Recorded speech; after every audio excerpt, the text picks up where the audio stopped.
안녕하십니까. 여기는 미국 로스앤젤레스입니다. 네, 11월 10월달이 지나고 11월달, 또 11월달도 이제 끝나가고 있는 것 같습니다.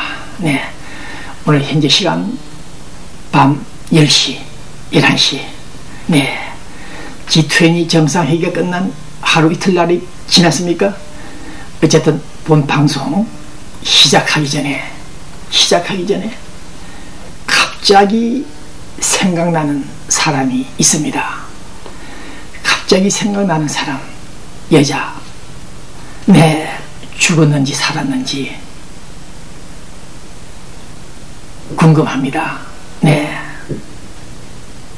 여자가 남자 하나를 좀 만나서 성관계를 했다는 이유로, 그것도 독극물에 의한 참수도 아니고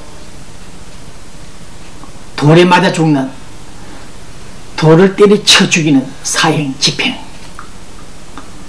저 멀리 이란에서 발생했습니다. 또 지난 열흘 전에 유부남과 간통했다는 죄로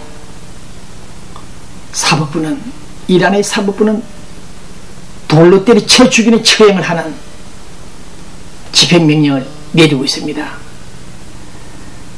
그러나 인권 문제 등등으로 인해서 집행이 지연되고 있지만은 조만간에 그 여자는 무사람들이 던지는 돌에 맞아서 죽는 참극이랄까요? 비참한 생애를 마감하는 그런 사형 집행이 있을 것입니다. 네, 여자는 그 원죄는 정말 처량하다. 남자놈 하나 제대로 잘못 만나가지고 몸부리고 돌에 맞아 죽는 그런 비극을 볼 때 여자의 일생, 여자의 운명은 좀 슬픈 것이 아닌가, 그런 생각을 해보고 있습니다. 네, 우리 미국 로스앤젤레스, 여기는 역시 교민들이, 우리 엽전들이, 잘난 동포들이 사는 곳입니다. 네, 어린아이가 엄마 뱃속에 태어나자마자 죽는 어린아이가 있고, 또 50년 정도 살다가 죽는 사람이 있고, 갑자기 죽는 사람이 있고, 또 천수를 누리는 80세, 90세, 100세가 되는 노인들도 계십니다. 그러나 오늘 우리 로스앤젤레스 중앙일보가 보도를 했습니다. 장한주, 미스터 장한주 할아버지, 나이가 105살, 100살 먹고 또 5살 더 잡쌌습니다. 105살 장수하시는 분. 네, 우리 LA 지역 헌팅동 양로 병원에 계시군요. 네, 105살. 치매에 걸렸는지 아니면은 또 기억상실증이 걸렸는지는 모르겠습니다만 사진 상태를 볼 때 상당히 건강합니다. 네, 이 할아버지에게도 어린 시절, 사춘기 시절 첫사랑도 있었지 않았나, 그런 생각도 해봅니다. 네, 인생 무상 빈수레로 떠나는 공수의 공수거라 그러죠, 인생. 네, 어쨌든 장한주 할아버지, 네, 앞으로 5년, 10년, 20년 더 장수하기를 바랍니다. 건강하십시오.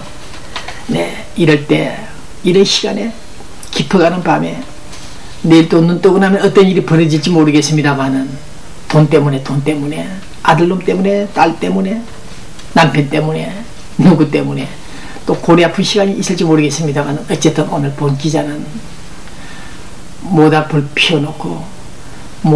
피워놓고 마주 앉아서 우리들의 이야기는 끝이 없어라. 인생은 연기 속에 죄를 남기고 말없이 사라지는 모닥불 같은 것이다. 타다가 꺼지는 그 순간까지 우리들의 이야기는 끝이 없어라.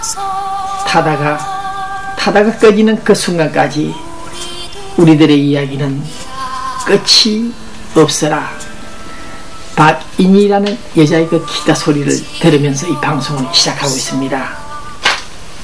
자, 그 다음 오늘 본 기자는 본 기자 입장에서는 상당히 감동적이다, 고무적이다, 그런 생각을 하는 대목이 있습니다.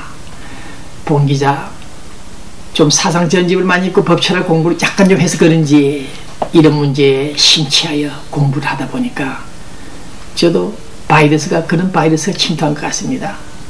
제가 20년, 10년, 30년 동안 계속 부르짖었죠. 신문을 통해서, 방송을 통해서. 네. 당신들, 한 핏줄, 한 동족, 한 민족, 동포에 그런 이름으로 북한의 노스코리아에 퍼주는 쌀, 비료, 달러, 심지어 여자 배우까지 보내서 간통을 하게 하는 그런 선물을 갖다 바쳐도, 성상납을 해도 좋다. 다 좋다. 네. 황장여비를 원격 조정해서 살해했는지 모르겠다마는 어쨌든 대북 포용 정책, 한민족 공동체 통일 방안, 민족 화해를 위한 인적 교류, 물적 교류 다 좋다. 그러나 단 한 가지, 그것만은 반드시 짚고 넘어가야 된다. 풀어야 된다. 그것을 처리하지 않는 한 안 된다. 본 기자는 그렇게 주장했습니다. 그 바람에 1988년 노태우 정부, 김영삼 정부, 김대중 정부, 노태우 정부가 진행될 때까지 본 기자는 무참하게 왕따를 당했고, 북한을 방문하지 않고 북한과 협력 교류를 하지 않는다는 이유로 서울서 온 통일부 교수들까지 본 기자를 극비로 불러서, 조선갈비 쪽이죠. 배 기자님 죄송합니다. 이제 대북 정책이 바뀌었습니다. 북한과 손을 잡습니다. 교류를 시작했습니다. 어떻게 하면 좋겠습니까? 배 기자님 조심하십시오. 이제 만날 수도 없습니다. 통일부 소속 교수들이 달려와서 이 미국 땅에까지 와서 무서워가지고 말을 못하고 돌아갔습니다. 그 다음 본 기자 신문사를 없애버린 부동산 사기범을 동원하여 본 기자의 사인을 위조하여 전화번호까지 조작하여 파산도 시켰고, 그런 무지막지한 인간들이 있었다. 그러나 나는 본 기자는 시종일관 그렇게 주장했죠. 보내라, 내려보내라. 그것만은 내려보내라. 그것이 남침이었건 북침이었건 민족 해방전쟁이었건 정의로운 전쟁이었건 간에 내려보내라. 국가의 부름에 따라서 국토를 방해하기 위해서 총 같지도 않는 목총 같은 총을 들고 전장에 나갔다가 그것도 차라리 죽었다면 좋다. 전사 수갑을 차고 포성줄에 묶여 끈에 묶여 끌려갔던, 북한으로 끌려갔던 그 국군 포로들, 나이 20몇 살 때 겁도 없이 전장에 나갔던 그 젊은이들, 국가는 부른다, 우리가 뒤에 있다, 너희들을 보호한다는 정부의 그 방침 마이크 소리에 전장으로 달려나갔던 그 젊은이들이 500명, 1000명, 2000명까지 되는 그 국군 포로들이 돌아오지 못하고 있다. 부수적으로 또 어선을 타고 고기잡이 갔다가 끌려간 민간인들도 많았겠습니다만, 어쨌든 본 기자는 최소한 이 7년 동안 이 방송을 통해서 대북 포용 정책, 햇볕 정책 다 좋다. 그러나 그것만은 내려보내라. 국군 포로들을 내려보내라. 그렇게 이것을 강조, 피를 토하는 심정으로 말했으나 마이동풍이었습니다. 심지어 얼마 전까지 한국 정부 여당 국회의원들까지 LA에 와서 대북 포용 정책을, 성계를, 개성을 강조하다가 저하고 논쟁이 벌어졌습니다. 민주평통 행사장 안에서. 여보세요 국회의원, 정말 그런 말을 못했습니다만 너 정신 나간 놈 아니냐. 대북 정책의 최대 과제, 목표, 키워드는 국군 포로다. 왜 국군 포로를 내려보내달라는 그런 딜은 하지 않고 어째서 이명박 정부가 퍼주지 않는,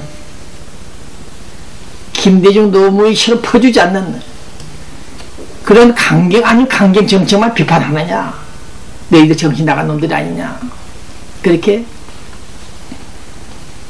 반박을 하다가, 그러나 그들은 혼쭐이 났겠습니다만 어쨌든 대답이 없었다, 말이 없었다, 응답이 없었다, 정부는. 그러나 2010년 10월 25일 정부는 다음과 같은 글을 성명을 발표했습니다. 들어보십시오, 교민 여러분들. 대한민국 정부는 국군포로 납북자 문제를 국가의 기본적 책무로 인식하고 책임이다, 그렇게 인식한다. 대북 정책의 우선 과제를 추진하고 있다.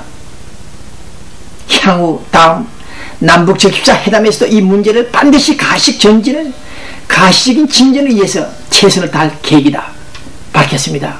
통일부 쪽에서 밝혔군요. 국군포로 피랍 민간인을 집으로 데려오는 그 과제가 국가 최대 목표다, 기본적 책무로 인식하고 있다, 대북 정책의 우선 과제로 삼겠다, 이런 발표를 했습니다. 네, 이 짧은 기사 성명에서 본 기자는 정말 눈물을 약간 뿌릴 것 같은 그런 감동도 받았습니다. 어제 그저께 이산가족 1차 2차 금강산에서 만났죠.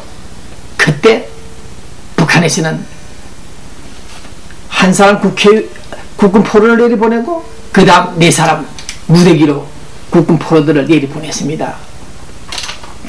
얘기에 대해서 우리 한국 정부 당국자들은, 이 무식한 자들은 북한에서 국군포로를 내려보낸 것은 국군포로가 없다는 입장을 밝히려고 내려보냈다고 판단했는데 그건 잘못 판단한 것입니다.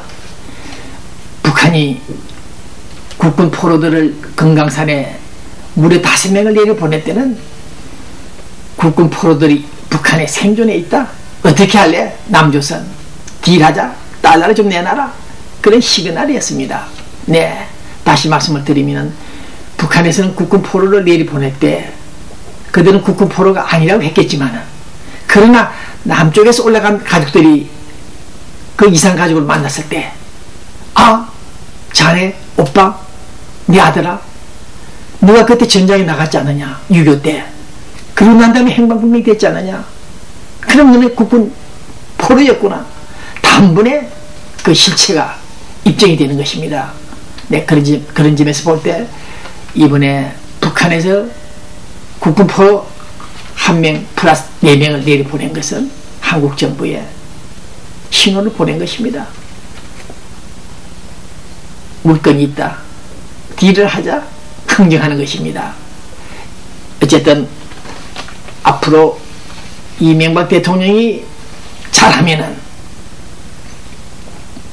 북한에 있는 국군 포로들 상당수를 데리고 손을 잡든 아니면 어깨 주먹 추면서 같이 내려올지 모르겠습니다만, 어쨌든 판문점으로 내려올 것으로 기대하고 있으며, 본 기자는 그들이 집으로 돌아올 때까지 이 작은 방송이지만은 이 방송을 통해서 저는